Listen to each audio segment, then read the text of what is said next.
Alors, dans cet exercice, va passer à la correction de l'exercice 3, exercice très intéressant puisqu'il cumule et les sommes, le télescopage, des calculs sur les sommes, de la trigonométrie, des formules trigonométriques. Donc, c'est vraiment un exercice passionnant à ça. Et donc, on va passer à son corrigé. Alors, dans, dans cet exercice, vous avez aussi, en plus de la récurrence, donc c'est vraiment idéal, on va, on va voir comment procéder pour, euh, pour faire cet exercice. Alors je agrandis parce que mon sujet est tout petit sur mon écran à moi. Voilà, donc dans une question 1A, on demandait de résoudre cosinus, donc exercice 3, cosinus x égale à 0 sur r. Voilà. Donc ici, on remarque que le cosinus est nul quand on est là ou là. Donc égal à pi sur 2 modulo pi. Donc cos x égale à 0 si et seulement si x égale pi sur 2 modulo pi. Voilà. Ensuite, pour le sinus, euh, il y a deux possibilités, celui-là ou celui-là. Donc c'est 0 ou pi sur le cercle. Donc ça veut dire que sinus x égale à 0 si et seulement si x égale 0 modulo pi. Voilà deux solutions. Ensuite, pour ce qui est de la deuxième question, enfin du petit b, on vous demande de montrer la formule tangente P moins tangente Q, et ça a été bien fait, j'en suis assez content que vous ayez réussi à faire ceci très bien. Donc là, vous faites, et ça prouve que l'apprentissage, à mon avis, des questions de cours est vraiment utile, parce que ça ressemble quand même beaucoup à des questions de cours qu'on a eu à démontrer pour les éléments de cours.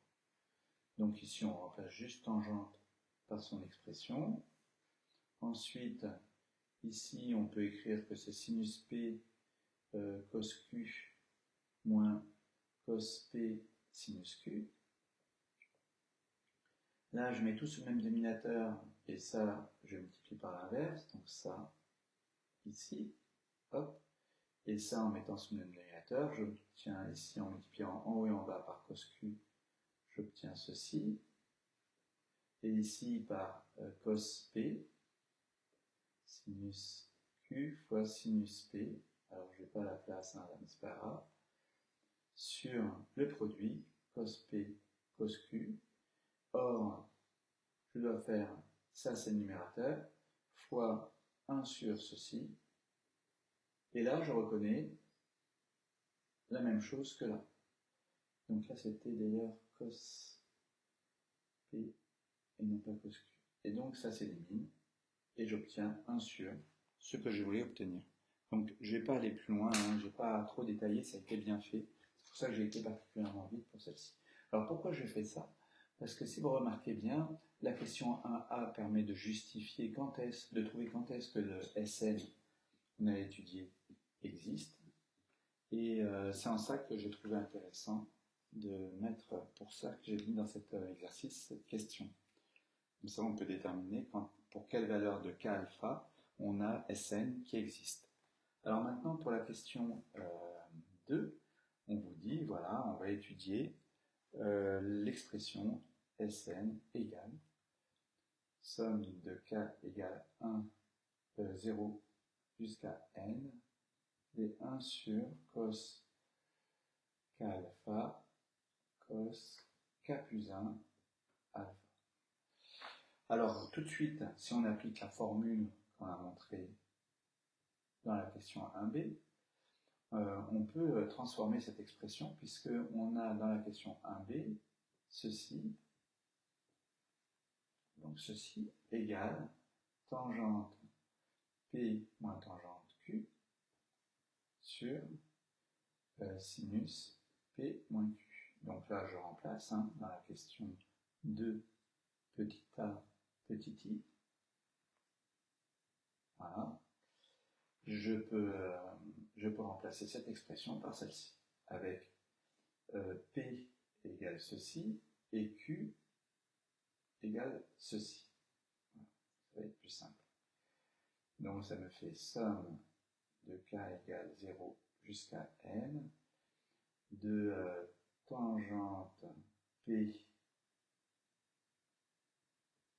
voilà, alpha, moins tangente q, voilà, sur sinus de p, c'est-à-dire ça, moins q, ceci. Là, si je développe, ça fait q alpha moins q, k alpha moins k alpha. Donc ça va s'éliminer, il va me rester juste alpha. Alors normalement, il faut l'écrire en 2 fois, hein, parce que sinon le correcteur pourrait croire que...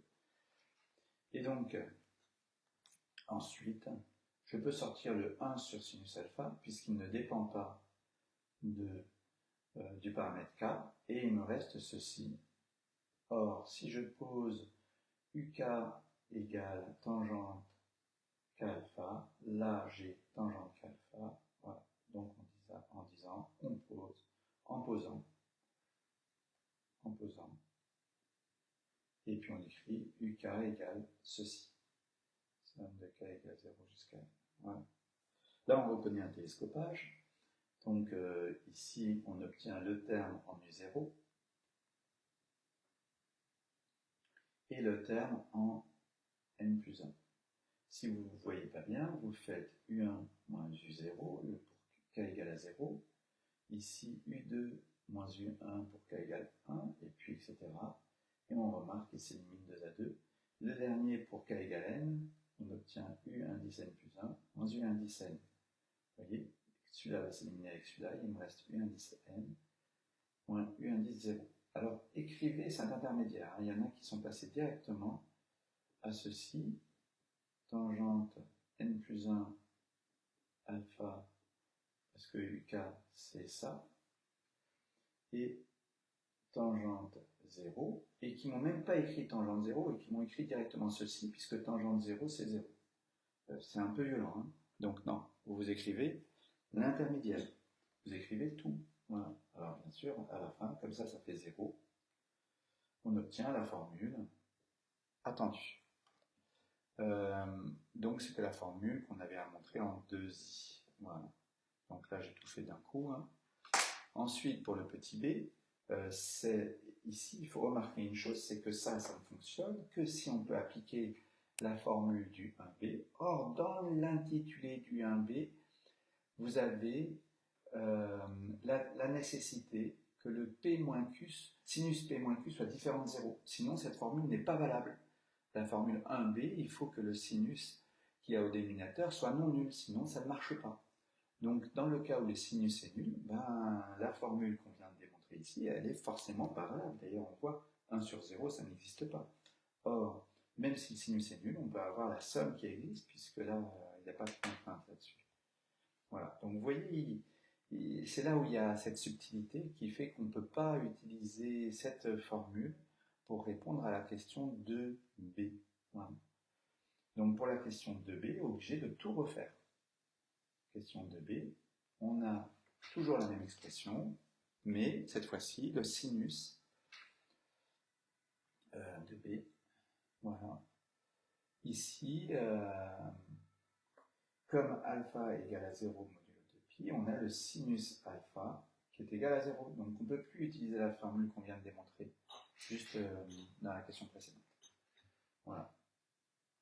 Alors, qu'en est-il du cosinus? Ici, ça c'est équivalent à dire que alpha c'est égal à 2L pi avec L appartenant à Z. Hein, c'est la même chose. Écrire 0 modulo de pi ou sous cette forme. Donc là, il faut écrire sinus k alpha avec k appartenant à grand N ou grand N étoile, ça ne changera rien. Grand N ou grand N étoile, on obtiendra le même résultat. Ça nous fait k 2L pi. Et là, qu'est-ce que je remarque? J'obtiens cosinus de LK, c'est en entier, fois 2pi, donc un multiple de 2pi, et ça c'est toujours égal à 1. Et donc quand je remplace, ça c'est vrai pour k, mais pour k plus 1 aussi, c'est vrai pour tout k appartenant à grand N, donc c'est vrai pour k plus 1. Donc sinus Sn est égal à somme Donc là, je pourrais mettre idem. Voilà. Auquel cas, ici, j'ai des 1 sur 1 fois 1. Donc j'ai des sommes de 1. Et il y en a de 0 à n, donc n plus 1. Voilà. Voilà le résultat. Pour la question 2c, cette fois-ci, alpha, c'est égal à pi modulo 2pi. Ce qui revient au même que de dire que c'est pi plus 2z pi, avec L appartenant à grand Z. Voilà. Et donc je peux remplacer dans l'expression cosinus k alpha. Cosinus k alpha, ça me fera cosinus de k fois ceci, donc k pi plus 2 k l pi, et là j'obtiens un nombre entier de tours 2pi, 2 fois de 2pi, c'est 2pi fois kl, donc c'est un nombre entier, c'est un multiple de 2pi, donc ça, par périodicité, c'est ceci. Et c'est là qu'on passe du L qui est là au K qui est là, c'est pas la même chose. Voilà, j'aurais dû rajouter ça ici, bien sûr, mais je ne veux pas tout écrire. Et ici, on remarque que suivant que K soit pair, j'obtiens 1, ou impair, je suis ici, j'obtiens moins 1, donc j'obtiens moins 1 puissance K. Donc, pour K plus 1, c'est pareil, j'obtiens moins 1 puissance K plus 1. Et quand je fais le produit des deux, hop, fois ceci, j'obtiens moins 1 puissance K fois moins 1 puissance K plus 1, ce qui fait moins 1 puissance 2K, un nombre pair de moins 1, donc c'est égal à 1, fois moins 1, le second que j'ai laissé ici, donc ça me fera moins 1. Et donc, quand je réinjecte là-dedans, cette fois-ci, j'obtiens des sommes de 1 sur moins 1, puisque j'ai montré que le produit ça fois ça, c'était moins 1. Donc là, j'ai des sommes de moins 1. Et ça me fera moins n plus 1. Voilà, je ne l'écris pas, hein, mais vous avez compris. Donc, ici, on a répondu à toute la question 2, et on va pouvoir passer à la question 3, où on va montrer cette formule, cette fois-ci par récurrence. Alors, pour montrer cette formule par récurrence, on pose donc cette formule par récurrence. Je réécris la formule que l'on a trouvée dans la question 2 à 2i, qui est que Sn, c'est égal à tangente, voilà, alpha sur sinus alpha. C'est que cette égalité est vraie, par récurrence. Donc on note Pn ceci, l'initialisation. Alors, dans l'énoncé, j'ai fait une coquille, j'ai demandé à le montrer pour n étoiles, donc je vais le faire pour n égale 1, ce qui est extrêmement pénible, alors que pour n égale 0, c'était évident, puisque pour n égale 0, ça faisait k de 0 fois cosinus de 0 fois alpha, donc 1, et ici, ça faisait cos alpha. Or là, pour n égale à 0, ça faisait tangente alpha sur sinus alpha, et ça fait 1 sur cos alpha aussi, ça simplifie très bien. Pour n égale 1, malheureusement, c'est beaucoup plus pénible. Et donc, sans faire attention, en mettant cette étoile, je n'ai pas rendu le sujet faux, il était juste, mais plus difficile à démontrer. Donc, on va voir en l'occurrence ici, ça me fait 1 sur cosinus, donc ça me fait somme de k égale 0 à 1 de ceci, ce qui me fait, je ne réécris pas de tout ça, ça fait 1 sur cosinus de 0, cosinus de alpha, plus 1 sur cosinus de alpha, cosinus de 2 alpha.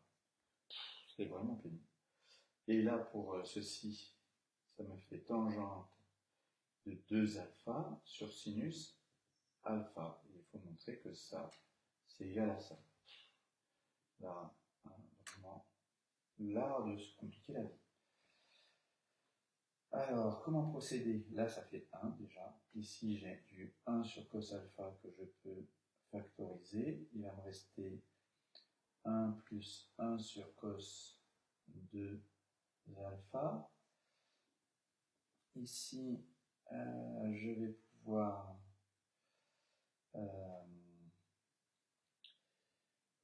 transformer ça en... C'est pénible.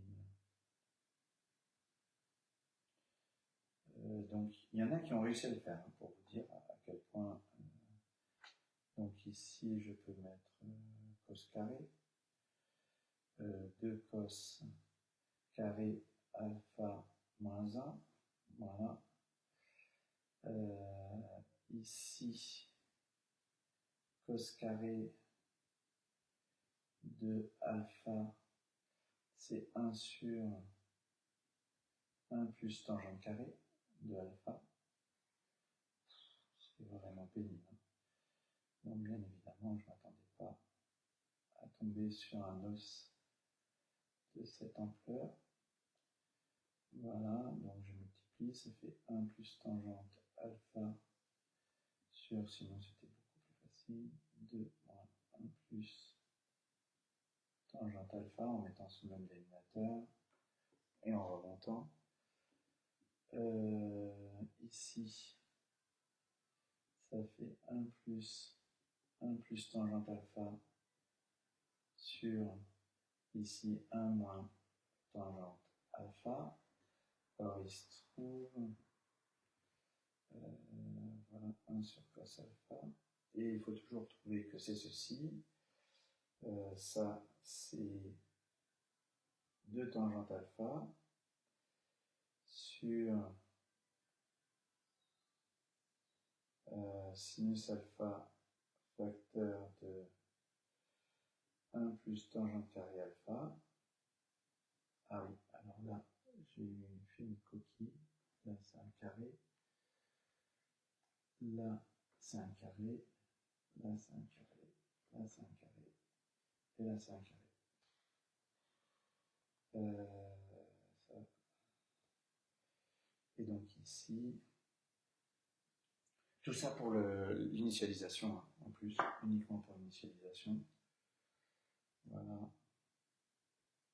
Pardon, moins ici en plus. Voilà. C'est une formule. Hein. Et là, il n'y a plus qu'à... Ah, on n'est plus très loin. On a fini par y arriver. J'ai peut-être pas pris le chemin le plus court. Hein. Ça fait ça en mettant sous l'éliminateur. Il y a les tangentes qui vont s'éliminer. Et il me reste... Ah ben c'est bon, ça marche. Ça me fait 2. Voilà. Ici, 1 moins tangente carré alpha. Et là, on remarque que 2 tangentes sur sinus, ça fait 2 sur cosinus alpha. Voilà. Et ceci sans faire d'erreur de calcul. Enfin, j'en avais fait, mais je les ai corrigés au fur et à mesure, et on arrive au bon résultat. Alors bien évidemment, ça j'aurais pu l'éviter si j'avais mis n égale 0 au lieu de n égale 1. Donc on a montré l'initialisation. En plus, c'est vraiment pas le côté le plus intéressant. Ce qui est intéressant, c'est surtout l'hérédité. Alors l'hérédité, soit n appartenant, si on a commencé à 1, on met n étoile, sinon on met n. Supposons Pn vrai, donc ça tout le monde aurait pu l'écrire, il y en a un qui l'a écrit. Ça lui a rapporté quand même certainement 3 dixièmes de points sur la totalité de sa note, hein, juste d'avoir écrit ce qu'il fallait démontrer. Donc rien que ça, la structure, supposons vrai, hein, Pn vrai, et là, on va montrer que au rang n plus 1, c'est-à-dire avec n plus 2 ici, voilà, on obtient le résultat escompté. Alors comment on fait? Revenons. Ici, pour l'hérédité, on écrit Sn plus 1, ceci, et puis on décompose en faisant la somme des n premiers entiers, termes, pardon, voilà, voilà, comme ça permet de relier au rang n l'expression, plus, et j'écris le terme en n plus 1 de ceci. Donc je vais l'écrire ici parce que j'ai plus assez de place. Donc cos n plus 1 alpha, cosinus n plus 2 alpha, voilà. c'est le terme en n plus 1 de cette expression, quand je remplace k par n plus 1. Donc j'ai enlevé de cette somme, donc je me suis arrêté à n, et j'ai rajouté le terme en n plus 1. Donc j'ai bien ça qui est égal à ceci. Et donc ici, par hypothèse, cette expression, comme j'ai supposé P être vrai, c'est ça. Et vous voyez, c'était quelque chose qui se faisait très simplement. Il y en a plusieurs d'entre vous qui ont réussi. Et je ne suis pas sûr qu'ils aient trouvé ça difficile. Et 1 sur ceci, j'utilise la formule du 1C. 1 sur cosinus P, cosinus Q. Donc ça faisait tangente P. Ah! C'est bon, j'ai failli avoir un petit souci. Tangente P, parce que mon ordinateur a commencé à se mettre en veille. Tangente moins tangente Q, hein, c'est la formule du 1C sur sinus ça moins ça, ce qui fait alpha. Là, je peux mettre sous mon dénominateur, j'ai ça et ça qui va s'éliminer, et j'obtiens que ça. D'où l'expression au rang n plus 1. J'ai montré que Pn impliquait Pn plus 1. Voilà, pour cet exercice qui prend, à cause de ma coquille avec le n étoile au lieu du n, pour la dernière question, et ben, a pris 3 minutes de plus, parce qu'il a fallu que je monte l'initialisation pour quelque chose d'assez compliqué. Voilà.